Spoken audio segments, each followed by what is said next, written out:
Hello, everyone. Drew Campbell here from the GPNi, and we have got another podcast, another one with Tea with Drew.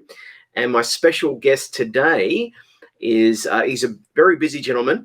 However, he has graced us with some time, and he is going to need to be leaving at about 9:15 a.m. Florida time and p.m. In the Asia region. So, Dr. Bill Campbell, welcome. Thank you very much. And I have my tea here this morning as well, so we can enjoy our tea together. Very good. By the IPB, our mutual friend, Dr. Rob Wildman. Yes. This is one of his newer companies. Excited to see the things he's got a lot in the works. I'm excited to see the growth of that company. Absolutely, Isaac. I have a phone call with Rob, commonly known as Dr. Rob Wildman, but Rob next week to talk about that and some other initiatives and many new things that he's involved in. So I look forward to catching up with him, and he'll be joining Tea with Drew in the near future as well. Ah, awesome. Great. Good. So a little bit, I mean, this is your first time. This is our third podcast. We're only babies in the podcast. We're not as seasoned veterans in podcasting as yourself, Bill. I know you've been on many podcasts over the years. Yes, yeah. This is my first one originating from China, though. I'm pretty sure. Can you speak Chinese? Not even the slightest. Well, I'll teach you a simple one. This is tea, as you know, and in Chinese you can say, well, the Chinese name for tea is cha. Cha. Yes, cha. So I'm going to be sharing tea with you. You've got your own tea there, and I've got my it's a pu'er tea. It's quite relaxing in the evening. It doesn't have any caffeine in this tea. It's more of a herbal tea, you could say. Okay. All right. Yeah. So, Bill, I mean, there's a lot of readers, listeners, I should say, out there that already know Dr. Bill Campbell. In this neck of the woods, you're probably more well known than most of the sports nutrition PhD doctors from the US and elsewhere. Thanks to the many books you've written, especially the NSCA books. As you may or may not know, they've been translated not just into Chinese, but Korean and Japanese, and I'm sure many other languages. So the Dr. Bill Campbell name is very well known over here. But for the people that don't know you and your background in detail, how did you get into sports nutrition and research and everything else that you're involved in? Yeah, so I actually didn't start my career as a researcher or in sports nutrition. I actually was in sales. I graduated with a marketing degree in the late 1990s. And my first job after graduating from college was to sell herbicides and pesticides, which were bug killers, insect killer, and weed killers. So completely different field, but I love. Wow. Yes. Yeah. Very different. I loved exercising. I loved lifting weights. I loved taking dietary supplements. So I would do my job and just all day be thinking, I can't wait to get done so I can go lift weights. Train. Yes. Try to lose fat, try to get bigger muscles, take creatine monohydrate, whatever was popular at the time. Sure. So I was, in my early 20s and just didn't love what I was doing. So I kind of said, I probably should change my career to do something that I actually enjoy. So that started a very long journey because I had no science classes. Everything I had was business. So I had to start all over, essentially, get all of my prerequisites and Eventually Wow. found my late So you went back 20s. as a mature age student. At what age? You said early 20s. What age exactly? I probably started the process of going back to school part-time just to get my anatomy and physiology, biochemistry, chemistry, all of them.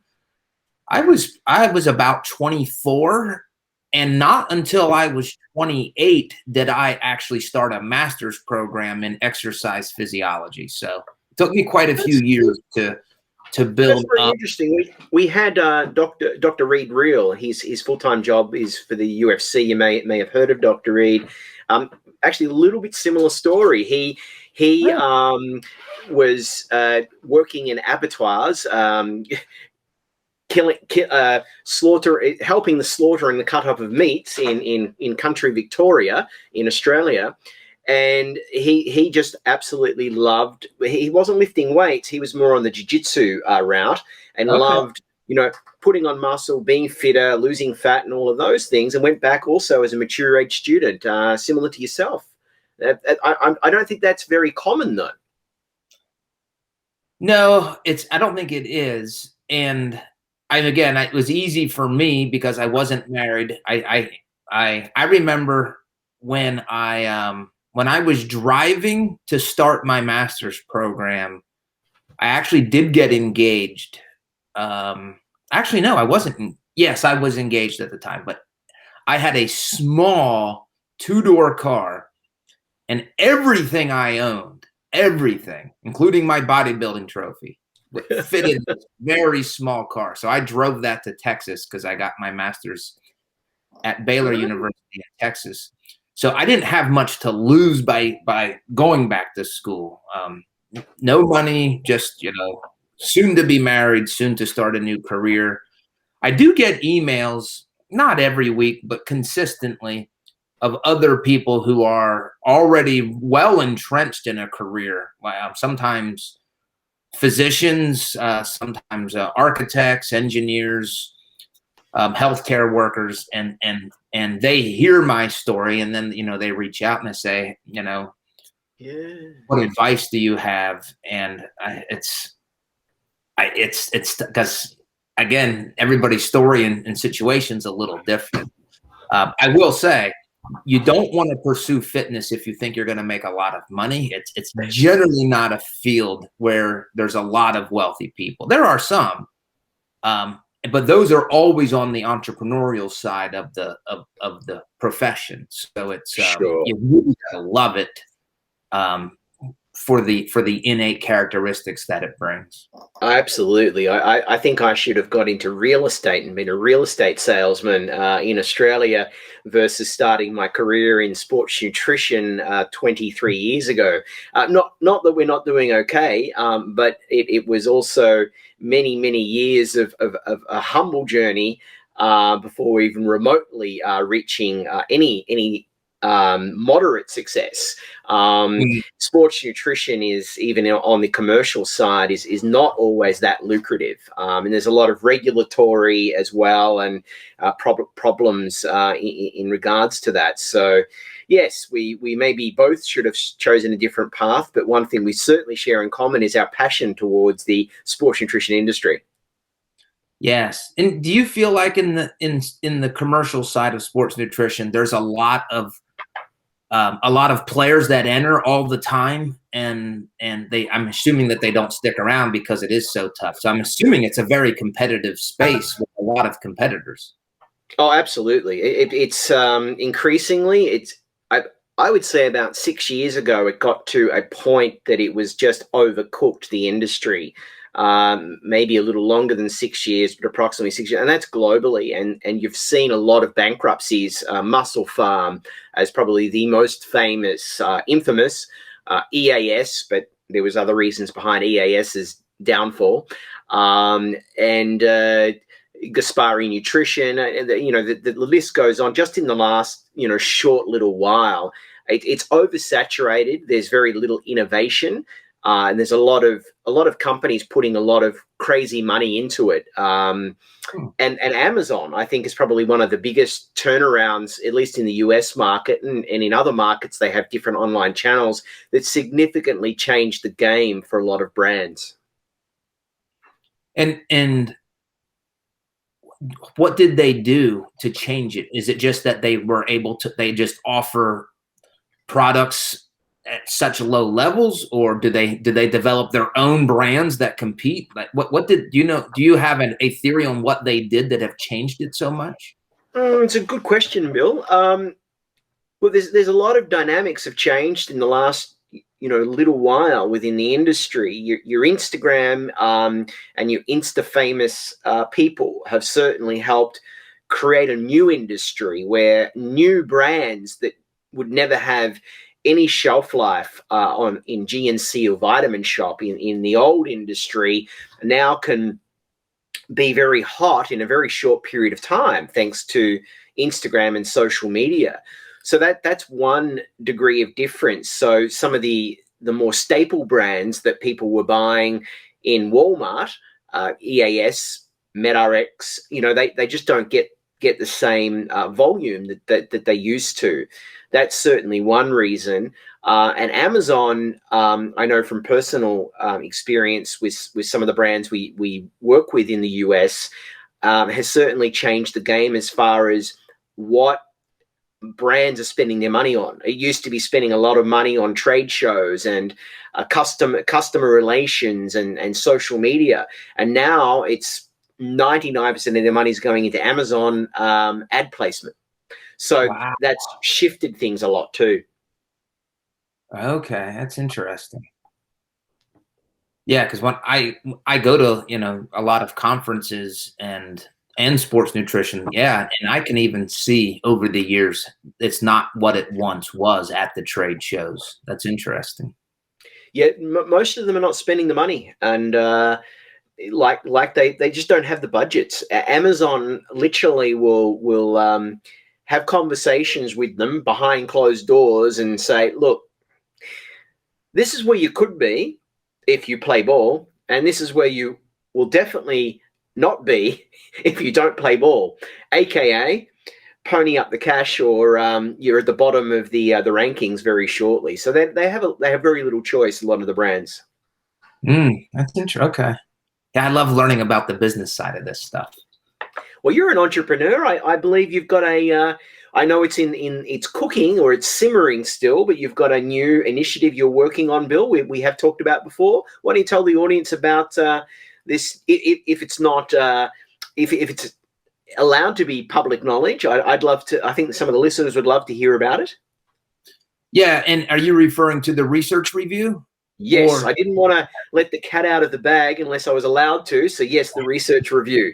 Yeah, thank you. I appreciate it. Yeah, I've only mentioned it once, maybe twice, so it's I would say almost nobody knows what I'm doing. But yes, I'm launching a research review that is going to be very focused on body composition, physique enhancement, weight loss, training, that area.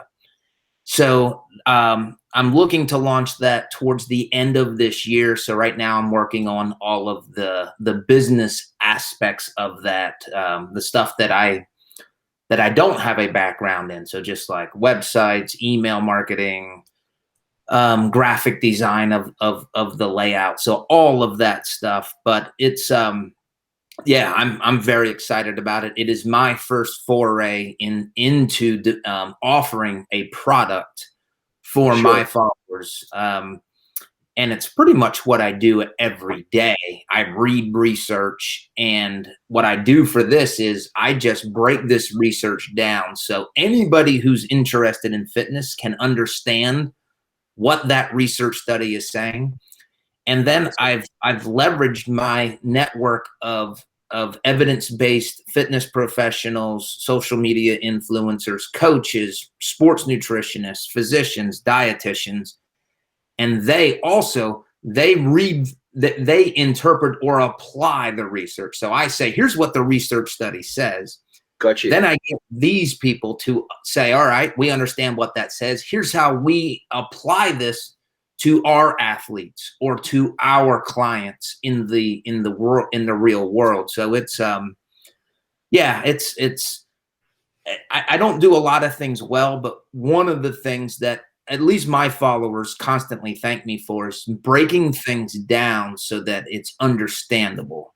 So I've embraced that, and now I'm going to offer a product. And my vision, my mission is that every fitness professional in the world, I want to have this in their hands because it will just make them a better professional. I understand. Yeah, it's interesting, the research, or at least, I mean, you've done a lot of research, and I'd like to hear more about how many research papers you've conducted over the years. But in the last few years, you've pivoted a little bit, if I'm not mistaken, and you're focusing on physique enhancement, but for the everyday person, not just for the bodybuilders, but for the mums and dads at home, or a big part of our business, as you know, is training trainers for the GPNi and offering fantastic certifications for the ISSN. And people want to be certified so they can give advice or help people lose fat in to their clients. So I think it's very interesting and very fitting, the type of research you're doing that would really help a lot of our trainers and the people that do their certification with us, that get a lot from your research. Yeah, so my research really, it has two focus. One is sports nutrition, or what I call performance enhancement, and the other one is physique enhancements, where we're looking to decrease body fat, increase muscle mass, and it applies to athletes, but I also make sure that my research is applicable to those people who want to optimize their physiques within a maintainable lifestyle. So like you said, it could be just somebody who likes fitness, but who's not a professional athlete. Sure. Or I think I just look in the mirror, like me and my wife, we try to live a fit lifestyle. We don't like carrying extra body fat. So we're always, or at least I, and sometimes she begrudgingly, I'm doing experiments personally and asking her, hey, do this for 2 weeks or do this for a little bit. So you're telling me your wife's the guinea pig in your scientific research? Oh yeah, when I was a grad student, I would have her for hours do different kinds of tests, body composition, VO2 max. Yeah, and we were newly married, so she didn't feel like she could say no at the time. It was. Well, that's interesting, Bill. Don't worry. My wife and I's relationship's quite unique as well. So they make us better men, and certainly support us along the way to our entrepreneurial and academic journeys. No, yes, absolutely, absolutely. That's great. So you were saying earlier, and correct me if I'm wrong, the reason you got into sports nutrition is because you were so passionate about bodybuilding and other things, and you had some trophies in your car when you were moving to Texas. So you've won some competitions, Bill. Tell the audience a little bit about that. Yeah, so actually it was one trophy, and I did not win. There were 11 competitors when I did my bodybuilding show, and I came in 4th out of 11, and I think they gave out trophies through 4th, maybe even 5th place. I don't remember. So I did well enough that I could get a trophy. Right now I have it in my office. So it was only one show. And it was funny because bodybuilding's so subjective. Very. Now, was it a natural show or an enhanced show? It was a natural show. Okay. It was NABF, and I can't even tell you if that organization is still around anymore. I hope it is.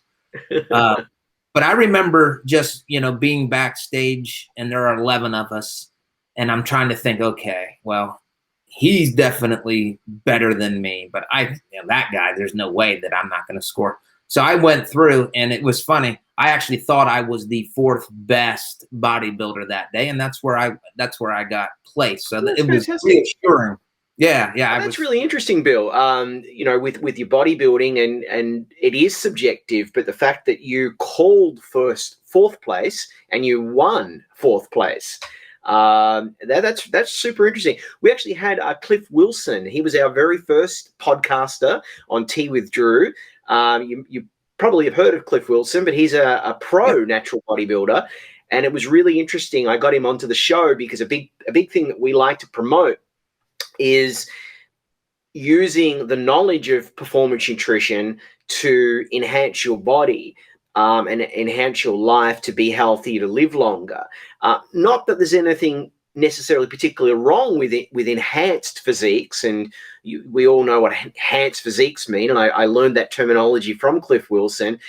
However, it's just not what we're behind. We like to, like you, Bill, understand what the average Joe Blow and Miss Jane can do, by understanding what to eat, when to eat, what not to eat, versus using enhancement tools to not cheat the system, because you know, there are people that need to do that, but are not using the science necessarily to enhance their physique. So it was really interesting to have Cliff Wilson on, and you as well, as a natural bodybuilder now for what, 20 years, 30 years?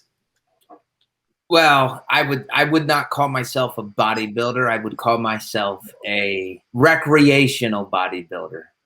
Yeah, no, yeah. But you're competing again soon. You're thinking of Well, competing again. I have it in my head that I would like to. I'll probably wait until my kids are a little bit older, because it's a very narcissistic. It's a very demanding, at least the way that I approach it.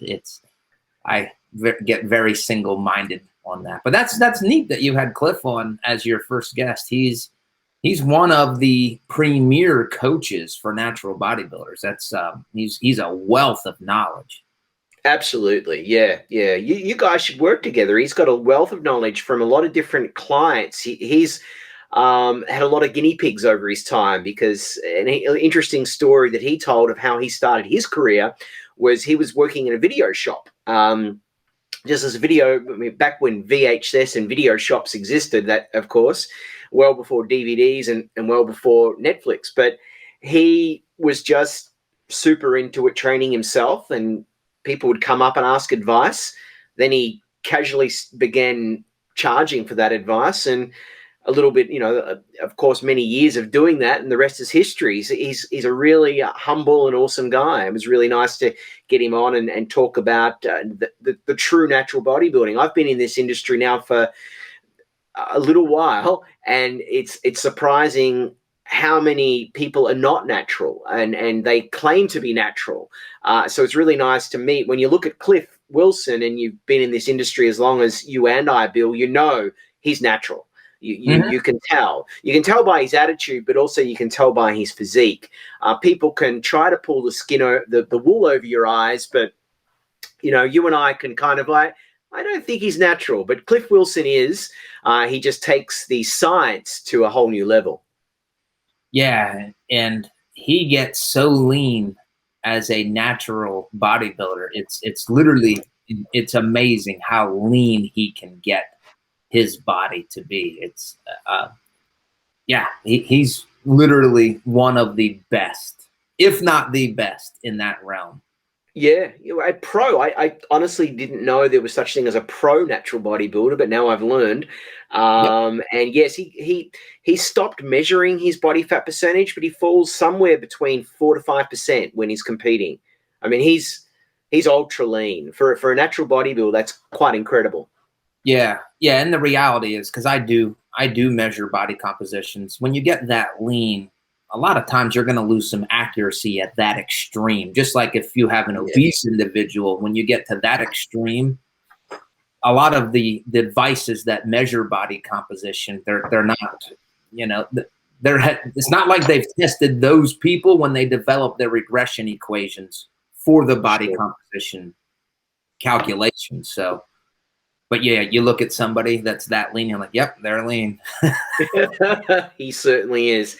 Now, on your research, you've got some new research coming. One thing, I saw a podcast maybe about 6 months ago I was watching it on YouTube, so you may have filmed it a little while ago, in regards to flexible dieting. And it really intrigued me because I do run a business. I'd love to be able to be taking my own advice, but sometimes I don't walk the talk. I like to talk the talk and not walk the talk every single day. Mind you, I am on a fast at the moment. I'm now about 55 hours into a water fast, or a tea fast. But that's just my little experiment on myself that I like to do. So I'm a little bit phasey in the head, I have to admit. But I was going to say, it really intrigued me, and I think your research can benefit 99% of the population, where a lot of other research is focused on the more elite athletes. So tell me a little bit about that, and tell the listeners and the viewers a bit more about that research on flexible dieting. Yes, I think it's the first study that's ever been done in a resistance-trained population, Okay. looking at flexible versus rigid dieting. And I had a student at the time, her name is Lauren Conlon. So that was her research project. So she was really the brainchild behind that. And by the way, we submitted that for publication, and right now we're working on the revision. So hopefully that study will be published within the next few months. I anticipate it will be. Okay, but excellent. That study was in resistance-trained males and females. And the overriding goal was to compare, is a flexible dieting better than, worse than, or the same as a diet plan, or what some people would refer to as a rigid diet. So a rigid diet was, here's your food. You eat this food for the next 10 weeks. Here's your breakfast, here's your lunch, here's your dinner, here's your protein supplement. And we don't want you to deviate from this plan. Now, the plan had a few options, sure, but very rigid. The flexible dieting group, we told them, here's your calories. It's the same number of calories as the diet or rigid group, but we don't care what foods you eat. You just fill your calories. Now, we did make both groups get, I think it was 1.6 grams of protein per kilogram of body mass. Okay. So we did control for protein, but there was no rules or instructions on what kind of foods they needed to eat. And they did that for 10 weeks. Both groups dieted for 10 weeks. And what we found after the 10 weeks was, there was no differences in the amount of fat that was lost. There was no differences in the amount of muscle mass that was retained. So the take home is, a flexible diet, or a diet that allows you to choose any food you want, as long as you don't overeat, is just as good as somebody handing you a diet. So I look at that as a very lifestyle-friendly approach, because if somebody tells me to eat lima beans or broccoli. yeah, broccoli would be Brussels sprouts. In Australia, it was the Brussels sprouts as a kid. Don't eat them. Yes. So if I don't, let's just use that as an example. Let's say I like broccoli, and I actually do, and I can eat broccoli, but I don't like Brussels sprouts. What if somebody gives me a meal plan and it has Brussels sprouts, and then I feel like, oh, well, I got to eat Brussels sprouts? No, I can replace that with broccoli. I can choose to bring in, or I can be flexible in the foods that I'm choosing, as long as my calories are controlled. It doesn't matter. There's no advantage. So a lot of people now appreciate that, but they don't have a study that they can point to validate that that is true. And that will soon change, as that study will be published within the next few months, we believe. Yeah, there's been a lot of talk, and actually we briefly discussed this with Dr. Reed when he was on the last podcast. Everyone is trying to complicate dieting. There's commercial reasons for that. People are making a lot of money by making complicated diets, which the next keto or the next Atkins diet or the intermittent fasting diet and all of these different commercial elements to the diet industry, which is a multi-billion-dollar industry in itself. But it's not that complicated. It's really comes down to simple calories in and calories out. Now, whether you're manipulating that with a lot of exercise or diet, and you're telling me that really you can eat anything as long as it's in calorie deficit, and therefore you'll be losing fat. That's right. Now there is what I call a protein caveat. Okay. If you have a high protein diet while dieting, I do think that you will have I don't think I can point to a lot of research.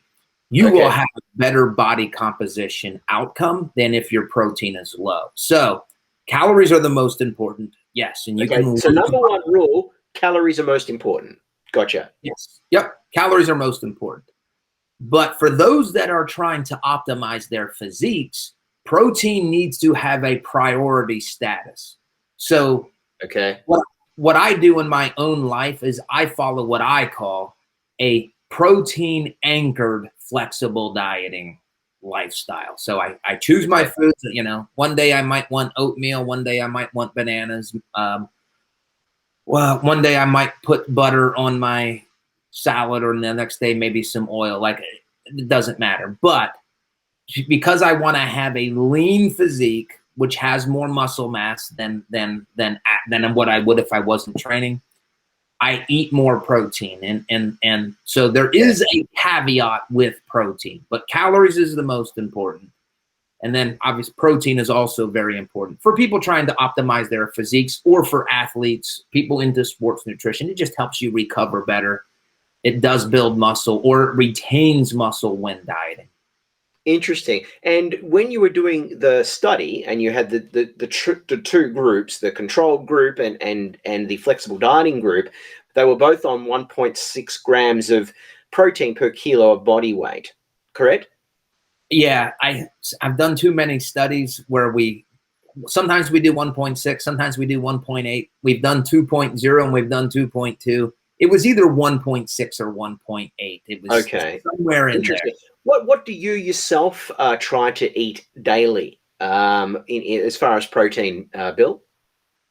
So I generally, my general life, I try to get 2.2 grams of protein per kilogram of body weight. And in the United States, we would say 1 gram per pound. What I'm doing now, I'm actually in a diet phase. I just started a diet fat loss phase for the next 2.5 months. So what I do now, Monday through Friday, I reduce my calories by 25%, and I will get 2.2 grams of protein on those days. On the weekends, though, I increase my calories back to maintenance levels, and I actually lower my protein on the weekends. So that's you have your pizza and your French fries. Yes. So it allows me to have more foods that I enjoy. Now, my protein intake is probably still at 1.6 grams per kg. So it's not low. It's just lower than what it is. It's lower than 2.2 grams per kg. And you're exactly right. If you remember, kind of my mission is to help people optimize their physiques within a maintainable lifestyle. Well, my lifestyle is one where I like to go out to eat with my family on Saturday night. We do typically get pizza. Yeah. We get pizza almost every Sunday. So I just adjust my diet to fit my lifestyle, and in such a way that I can still make progress. And you lose fat on that protocol. Yes, and it makes sense because I'm in a deficit for 5 out of the 7 days. Now, is that based on your RMR, the 25% reduction, or is that based on your activity factor and then reducing 25%? So I do it a different way. The way that, and the two ways that you mentioned are very common, and a lot of research do that. What we do in my lab and what I do, we will determine what your maintenance level calories are by how much food you eat. So in my research, we have our subjects monitor everything they eat for 2 weeks, and they weigh themselves every day. And as long as they don't gain or lose body fat, or I'm sorry, body weight during that time, we assume that that is approximately their maintenance levels. So we go from a food-based approach, and then we reduce from that. And the reason I like that better, it's more in alignment with what people actually do. You don't have to go somewhere to get an RMR test. Okay. It's not based on any equation. Now, getting an RMR test or basing those on equations, those are good starting points. But I think what we do is a little more accurate because it fits what the people know. It's based on what they do, not on an equation that, you know, could be off for that individual. Well, it is. And if you're looking at when, you know, so for example, Dr. Reed, who every single day is working with different MMA athletes, and you use the Benedict equation and you use all of these different things, based on science, but the problem is every single person is different. Everyone's different. This person can go on a maintenance diet and they can be losing a kilo a day. And the other person can be calorie deficit 30% based on their RMR, and they can be losing no fat whatsoever. You know, everyone's different. So your approach is more on an individual basis. Yes. Yep. Absolutely. And it really, you know, obviously it depends on the integrity of the person that they're not changing their diet during those 2 weeks. But I think people appreciate if they want to lose fat that they're only cheating themselves. So we haven't run into problems with what we think are, you know, where people are losing weight during these 2 weeks or gaining weight. The weight has been stable in our research. Interesting. So, do you mind me asking what your when you're saying reducing 25%, is that from your maintenance or is that from? Okay, so that's from your maintenance. What if you're doing no exercise or with exercise? That's with exercise. Your maintenance. Your stable weight. That's your stable weight. You're reducing 25%. Yeah. So in my case, my maintenance calories are approximately 2,900. I like to say 2,800 to 3,000, but I lift weights 4 days per week. So that my maintenance includes that activity. So I don't subtract that out. I don't adjust for that. It's just what it is. Yep. Then when I reduce my calories by 25%, I'm still doing that training. So the exercise stimulus is still the same. And hopefully my performance doesn't go down much. And with 25% caloric restriction, it's not so severe that training quality suffers much, if at all. No. Yeah, I mean, your maintenance nearly 3,000 calories is quite high. I mean, you're a big guy. So I guess that's my maintenance, or at least based on my RMR, is about 1,550. So I'm not as big as you. So, you know, my calorie restriction, if I'm basing it on that, is a little different. Although I'm pretty stable on weight, to be honest, unless I want to really focus on losing fat.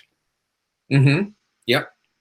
Yeah. So I usually, like, if I'm eating whatever, which we just finished winter, I'm usually around 73, 74 kilos. If I overeat, then I go a lot more. I do put on weight, not a significant amount, but I usually around 73, 74 kilos. And that's with activity. So if I reduce my calories by 25%, 5 days a week, and then, you know, basically eat whatever on the weekends, I should be losing fat. Yes, with the caveat that when you say whatever you want on the weekends, I don't go above 3,000 calories on the weekend. So I don't overeat. So I'm still at maintenance on the weekends.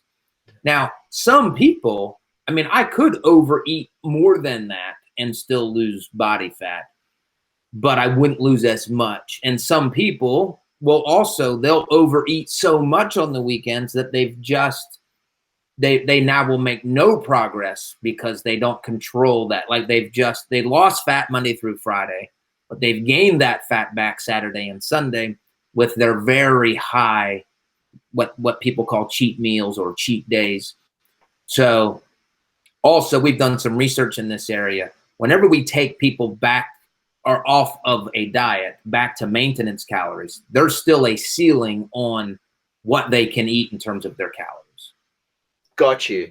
Yeah, I think it's very interesting, and it's one thing I've been looking at myself and personally experimenting is, which is based on the flexible dieting approach, that you need to look at your average in a week, not you've been good for today and then the next day you're not, or vice versa. Another way a lot of people do, and I think it's very difficult to maintain, is every single day focused on your diet. That's 7 days a week.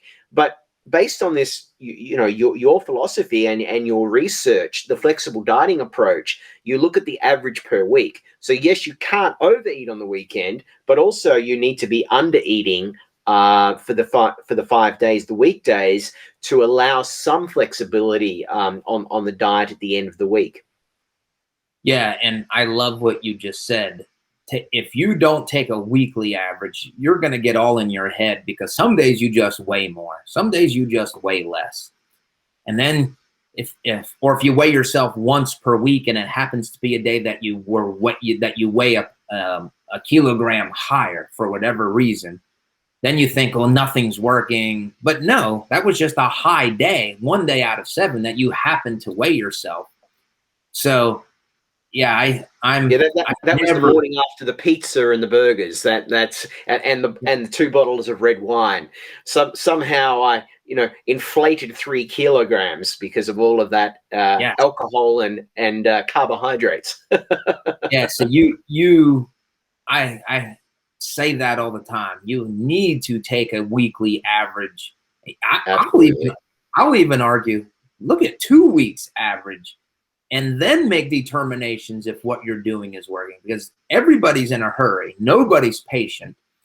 And I'm a fat loss researcher and I go on diets because I'm always experimenting, and I'm not patient. I think it's too slow for myself. So if I struggle with this and I look at the data, I know what's normal. I know other people struggle with this, but when you take that week average or a 2 week average, you see things and can interpret things that are closer to the reality of the situation that you just don't appreciate day to day. Yeah, I think your research is fascinating, Bill, and I've talked to you at length, and we've exchanged a lot of emails, and we'd absolutely love to work with you more on this, because I think that's what's missing. It's what's missing globally is diet without the BS, and a diet that people can actually follow. My struggle, again, I've been in this industry for a long time.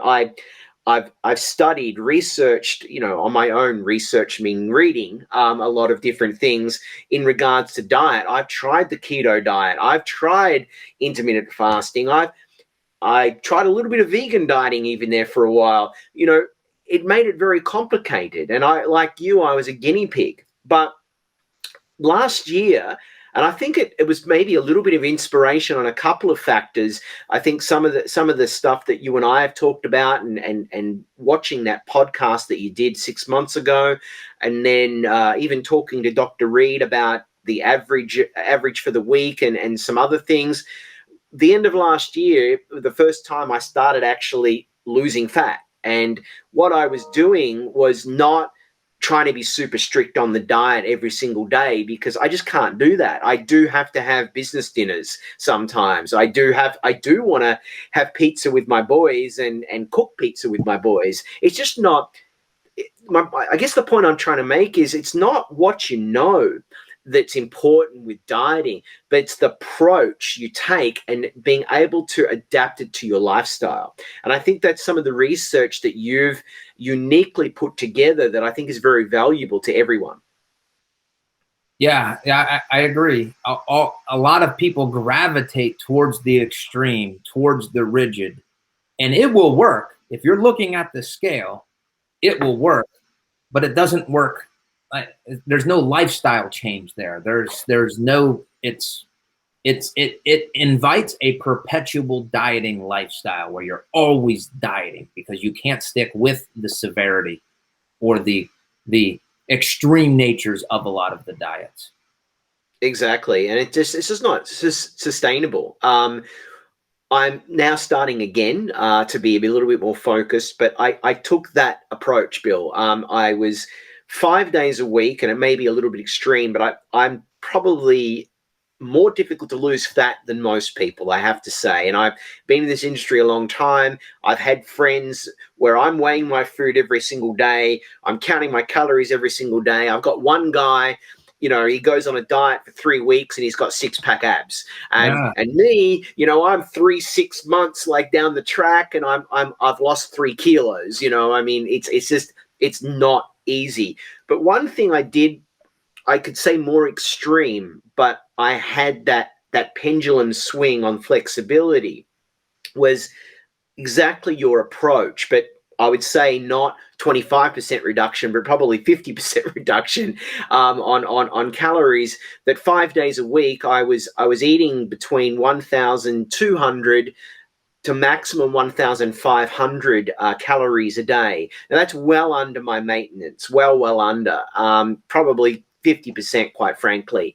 But then on the weekends, I was flexible and maybe a little bit above my calories, but it worked. But I was also exercising quite consistently, walking to the office, back and forth 4 to 5 days a week, and that's a good hour's walk, and then exercising around 3 to 4 times a week on top of the neat exercise, and I dropped 7-8 kilos within that time frame.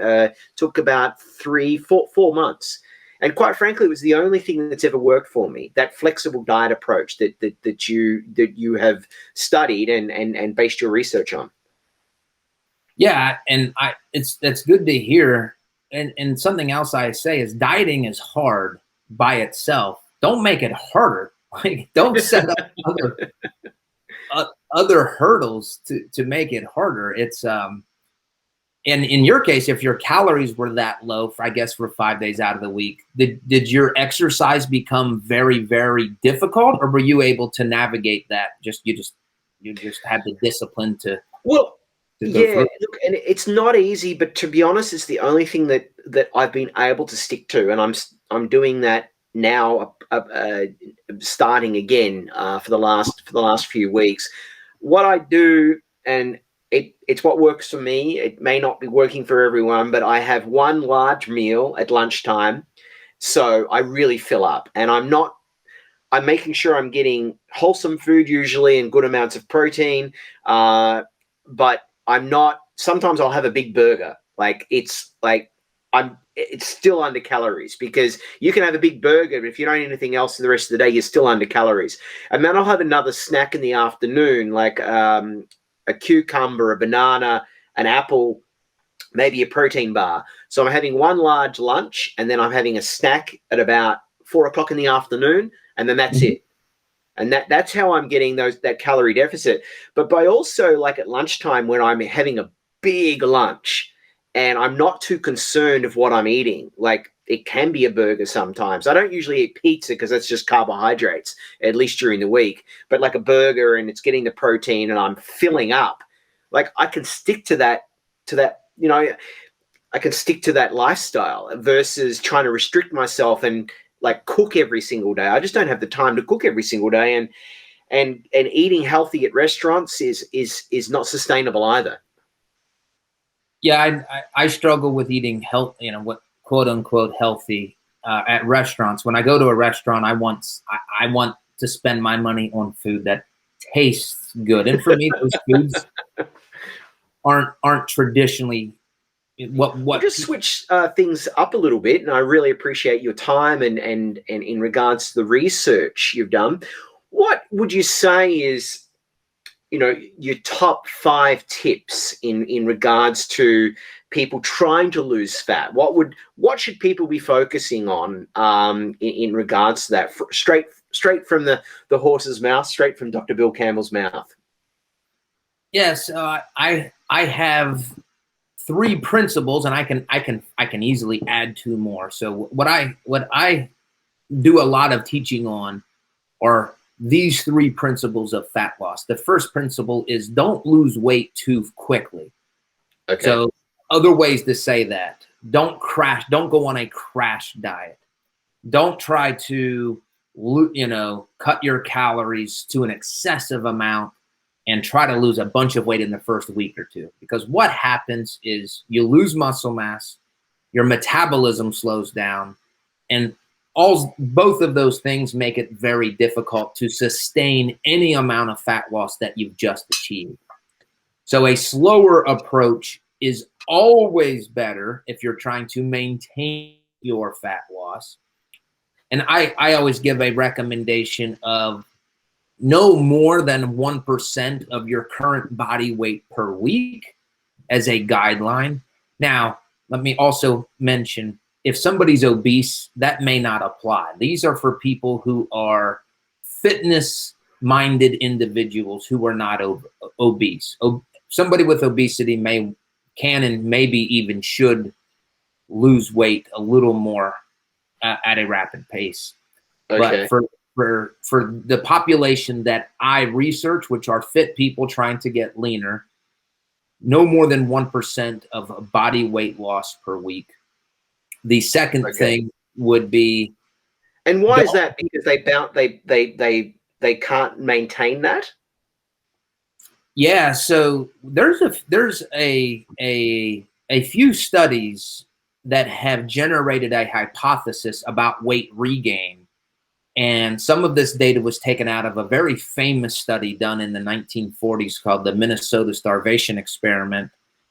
And what they found, and again, some other research has showed this as well, when you lose weight, after people will generally tend to gain weight back over time. So we know that. But there's this research has pointed to the fact that people tend to keep gaining fat back until they replace the lost muscle mass that they did lose during the diet. And in many cases, they gain more fat than what they had before they started the diet initially. And that's termed fat overshoot. What we do in my lab, and I just gave the first principle to this, is we really do everything we can to protect muscle mass. If you protect muscle mass, you may not have this rebound after the diet. So, and again, this theory is not my theory. This has been postulated by some other people that have done this kind of research. And again, I can point to a few studies where this is the case. Sure. So protect muscle mass. So these 3 principles that I'm going to give you are all going to target protecting muscle mass and protecting your metabolism. So if your metabolism slows down at the end of your diet, if you do overeat at all, it's going to be preferentially stored as body fat. So we want to protect both. So the first tip is don't go on a crash diet or don't lose weight too quickly. The second one is don't decrease protein when dieting. So whatever your calories are at maintenance, now you're going to reduce them. Reduce them from carbs or fats, if at all possible, and don't decrease protein. In fact, I would make the argument increase protein when dieting. Okay. I'm not aware of any study where people have gained fat from increasing protein as long as they're resistance training.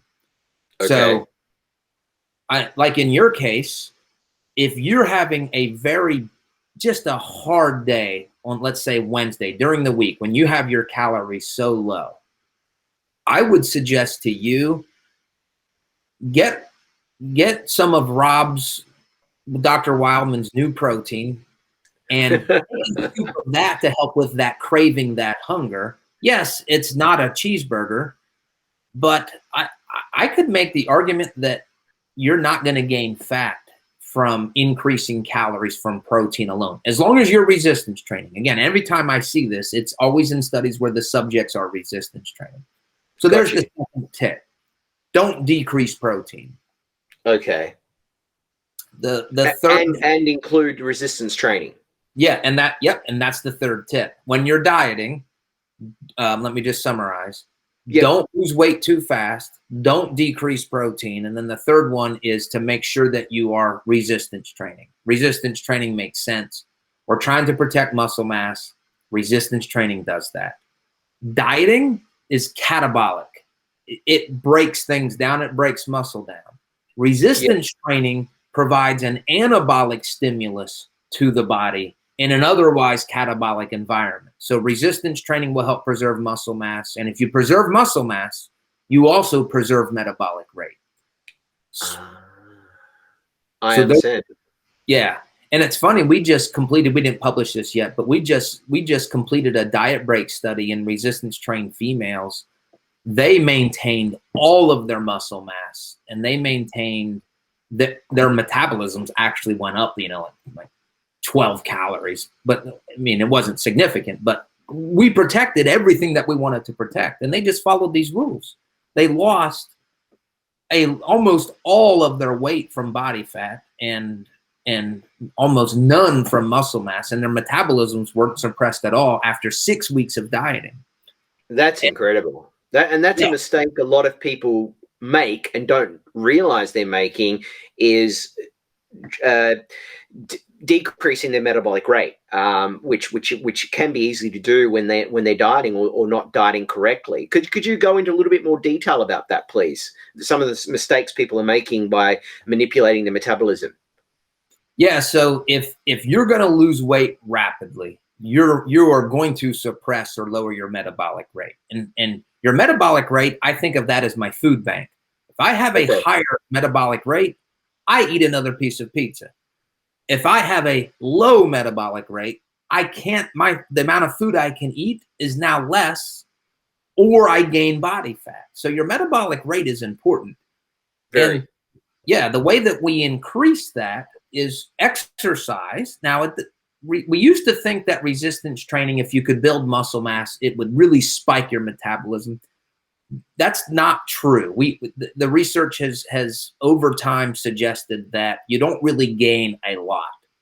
But when you lose weight, your metabolism will go down. It happens every time, unless you are resistance training and have a higher protein intake.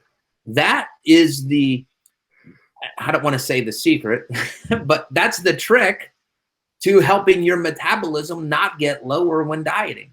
Okay, so that's very interesting. That's your safeguard. And those two tips, I mean, anyone watching this podcast right now, please write this down. Please underwrite it. You've heard it straight from the horse's mouth. And The Secret, it's a great book, by the way, not about sports nutrition, but Dr. Bill Campbell's secret is resistance training and the correct protein levels while you're dieting to not, excuse the French, screw up your metabolic rate. Yes. And let me also throw a bone to people who don't like to weight train. Let's say they hate lifting weights, but they don't mind going for walks, or they don't mind doing some type of aerobic activity, swimming, jogging, biking. You still get metabolism protecting effects from any kind of exercise when dieting. Resistance training is the best. But if you hate resistance training and you enjoy other forms, I'm going to tell you, don't resistance train. Do what you like. Because remember, I'm going to go back to all of my approaches caveated within a maintainable lifestyle. So I don't want you to, if somebody told me I had to swim I hate swimming. I'm not going to swim. Or eat Brussels sprouts.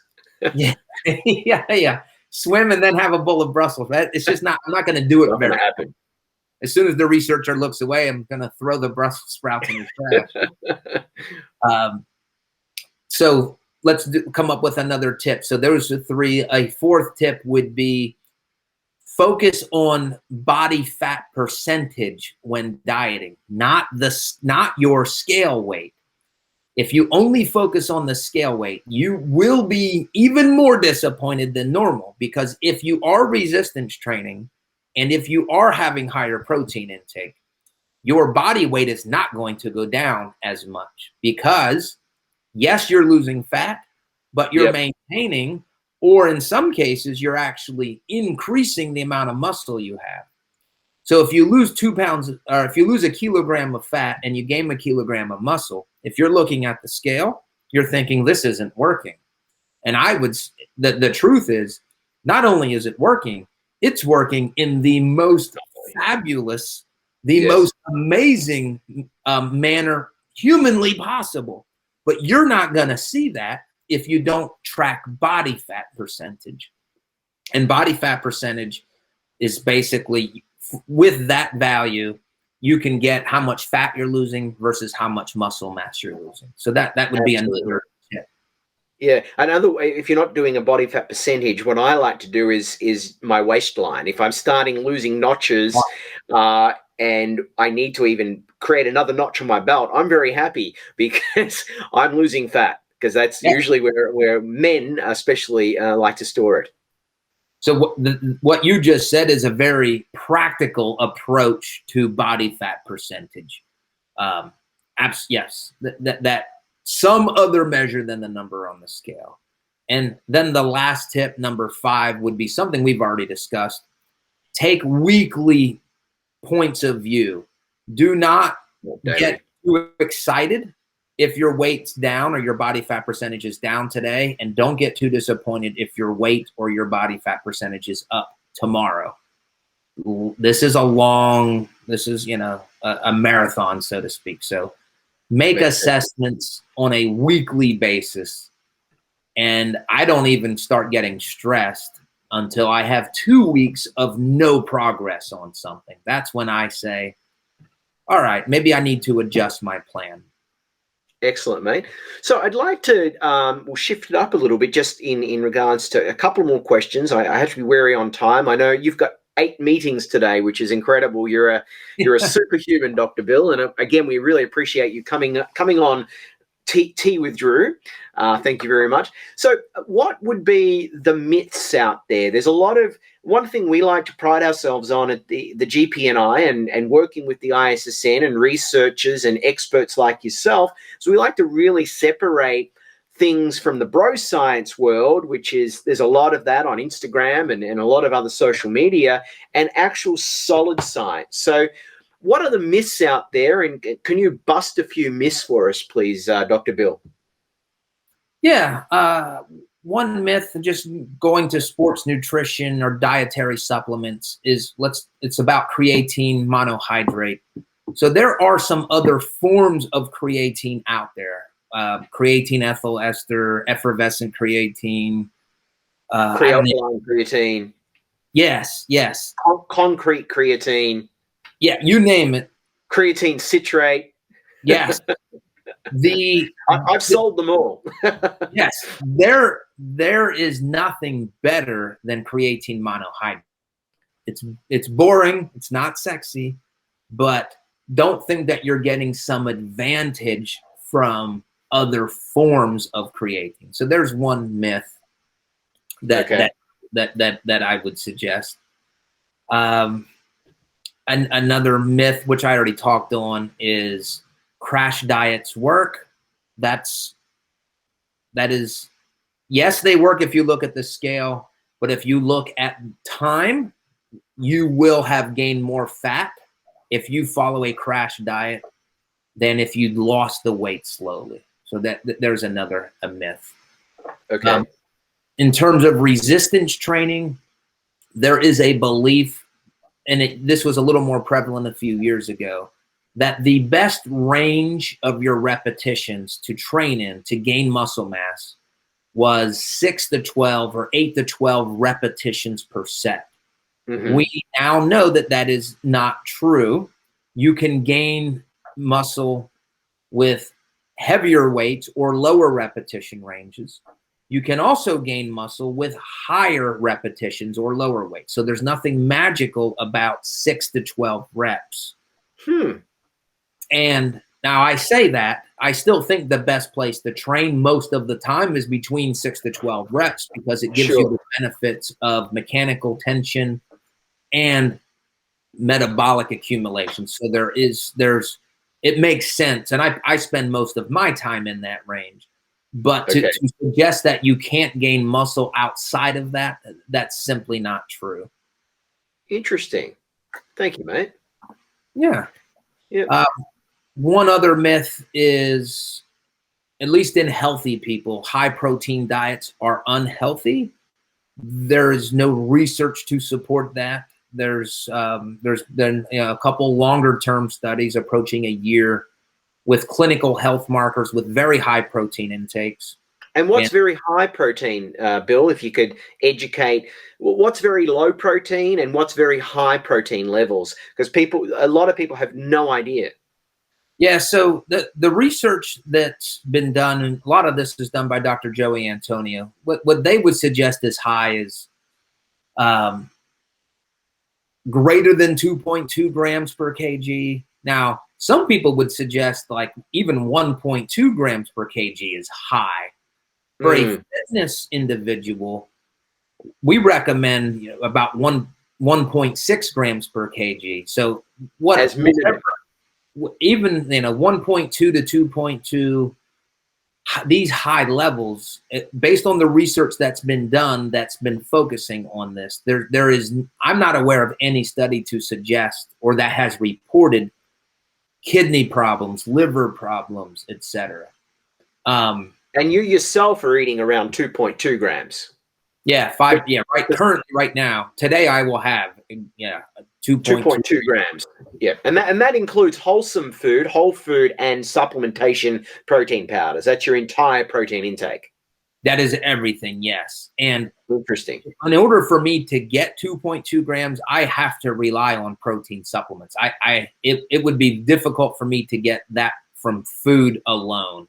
So on a typical day, I will have 1 scoop of protein and 1 protein bar to help me reach that goal. I understand. And still, and for your current diet, still in calorie deficit by 25%. So therefore, what is in your macro intake on that? What is your ratio? You're having 50% protein within that calorie deficit phase. What is the macronutrient breakdown?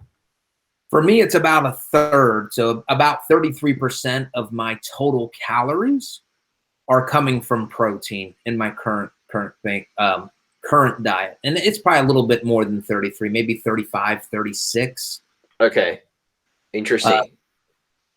Yes. Yep.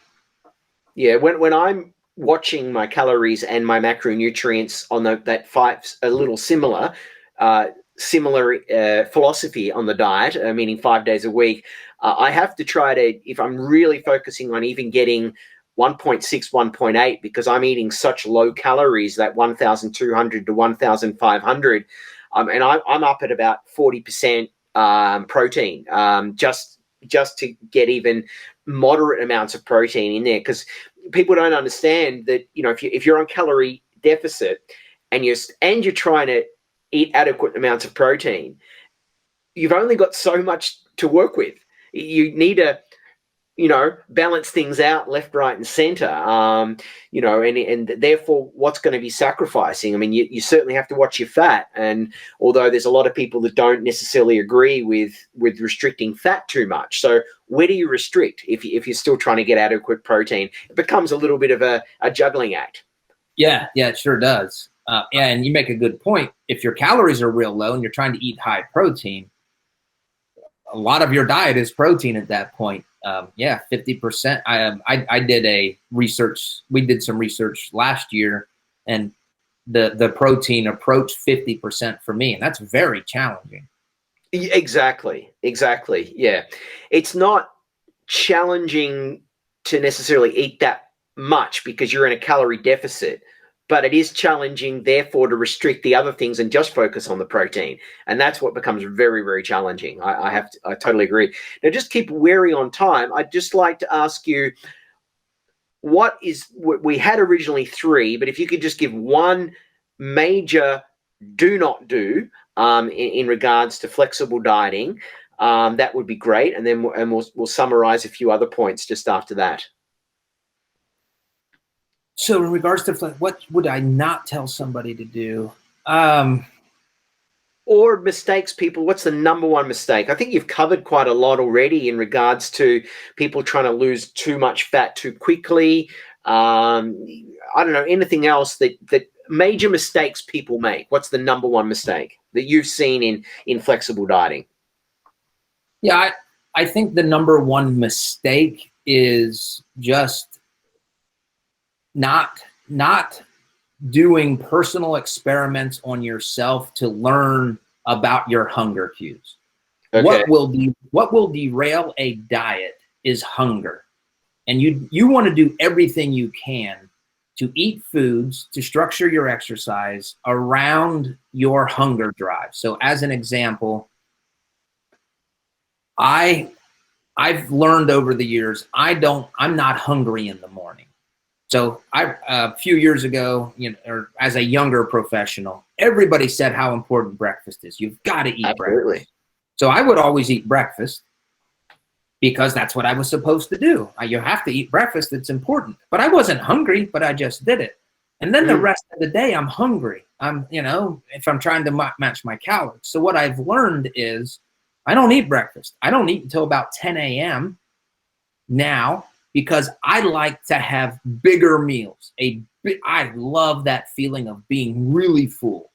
So I would rather have 2 or 3 larger meals as the day goes on when I'm naturally more hungry than just to force myself to eat breakfast. So some people, my wife has to eat breakfast. She doesn't function well if she doesn't eat, but I don't have any problem. So there's just one example. Another example is I typically get pretty hungry around 2, 3, 4 o'clock. But if I can do my resistance training around that time, that for me suppresses my hunger. I'm not as hungry after training. So I'm trying to do these things where I'm working with my natural hunger drive and so that I'm making the diet less difficult for me. I'm trying to just little things. And again, none of these, I'm going to lift weights, right? I'm going to eat food. I just don't want to eat it when I'm not hungry. That makes perfect sense. Yeah. So I think that what people should do is learn when are they hungry and then start doing personal experiments around, well, what can I do to lower this? Because that's what makes us all fail. Yeah, hunger. Absolutely. I mean, we've all grown up. Well, you and I have grown up in a Western philosophy of breakfast, lunch, and dinner. Breakfast, lunch, and dinner, and we were all taught in school and through the media and through the doctors that don't know anything about nutrition, how important breakfast is. And I've stopped eating breakfast now. I do have Saturday mornings, if I'm cooking pancakes for the kids, I like my pancakes, so I do have breakfast on a Saturday morning. But every day during the week, without fail, I don't have breakfast. And quite frankly, I feel more alert, and I also save a lot of time. I just don't have to think about breakfast. It's not even just the eating or putting the food together. I don't have to think about breakfast. So you and I have been on the IF program now for a while, and it works. And it's easier to control those calories if you want a calorie deficit. And one thing a lot of people don't realize, and I don't want to go on a tangent too much, but it's all about calories. It doesn't matter if you are focusing on the keto diet or the intermittent fasting or long-term fasting or whatever. It's all about calories in and calories out. So if you are skipping one meal and you're not overeating on the other meals, it's just a little bit easier to control the calories. And that's, I think, where the magic of intermittent fasting comes in. But a lot of people don't understand that. They just think the IF approach, the intermittent fasting approach alone, is the answer. It's just the whole point of it is it just makes calorie deficit a little bit easier. Yeah, that's very, very well articulated. That's exactly right. Very good, mate. Do you have any words of wisdom for our listeners? I understand you've got a very busy day, so we'll try to keep it short. Any words of wisdom or anything you'd like to say at all? It doesn't have to be words of wisdom because you've already shared over an hour of words of wisdom. Just anything at all, Bill, to summarize. Yeah, my words of wisdom will be to promote myself. I'll do some self-promotion. Follow me. Go ahead. That's what you're here for as well, mate. Go ahead. Follow me on Instagram. It's where I put all of my research, all of my knowledge. I try to share it through Instagram. So it's to follow me. It's at Bill Campbell, PhD, and I'm pretty active on there. I post almost every day. Yeah, I've seen you've actually, and correct me if I'm wrong, I think the last month or two you've been more active, and also you've got quizzes and little snippets of information. I think you've upped your social media game in the last couple of months, if I'm not mistaken. Well, yeah, probably about a year and a half ago, I committed to changing the way that I approach my professional life, and I said I need to. Because I avoided social media for all of my professional life, because at a university, nobody cares. Like I get tenure based on my research, not on how many followers I have. But I don't want to just write to other scientists. So I said I need to change what I'm doing, and I did. And, got some advice from some good people that are already in that space. And I've just learned how to navigate it. So yeah, I've been active, pretty active for a little over a year and that's the only one that I do right now. Yep. And you've got, like, I'm on it now. So you've got, I'm going on a diet reflection. You've got, yeah. So everyone, there's a lot of great stuff. I've been following Dr. Bill Campbell for a long time, so it's Bill Campbell PhD, and I'll also have it in the comments section below for anyone who would like to learn more about you. And you've also got a lot of research. How many research studies have you done on dieting so far? 20 odd. No, not that many. I think we've done more than anybody in the world on lean people, because everybody researches obese people, which I've done that. I think we've done 4 or 5 dieting studies in people who are not overweight, who are, normal people. Yes, yep, normal fitness-minded people. But that doesn't sound like many until you appreciate nobody else is really doing that, or at least they're not doing it consistently. So that's kind of been my lab's focus.